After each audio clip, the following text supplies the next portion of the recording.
ejo bundi twahoze tuganira n'abantu hari ikiganiro umunyamakuru umwe nahaye navugaga aba bantu batarwanya izi ngengabitekerezo ya jenoside kandi tubaza ari nk'ibyamamare.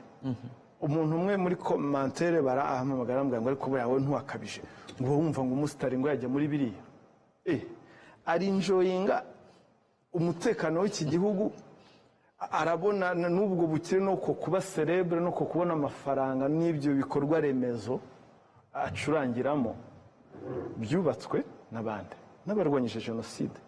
Ntabwo rero nawe ugomba kugira uruhare rwawe, ntabwo ugomba kuba rutemayeze. Rutemayeze uramwumva? Yego. Ntabwo ugomba kuba rutemayeze ngo uze usoroma gusa igihe cyo kurwana turwanya abashaka gusubiza inyuma, abashaka gusenya ubumwe bw'abanyarwanda ngo wifate ngo wihishe. Oya, ni ubugwari. Ni ukuvuga ngo buri muntu wese afate muri kwe ye aho ashoboye, aho ari, arwanye jenoside, arwanye ingengabitekerezo ya jenoside, arwanye izo mvugo zikurura urwango, hate speech zirirwa kuri social media. Iyo buriya ufite abantu bagukurikira miliyoni, ni ukuvuga ngo ijambo rimwe uvuze urwanya biriya bintu, ni ukuvuga ngo niba ari abafana bawe hari impact bigira.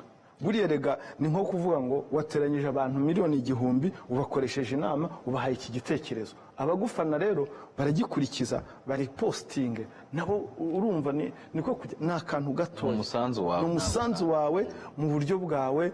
So ni ukuvuga ngo buri muntu wese, niyo mvuga nti kwibuka jenoside, kurwanya ingengabitekerezo ya jenoside, kurwanya ni inshingano za buri muntu wese, noneho ku buryo bw'umwihariko ku munyarwanda.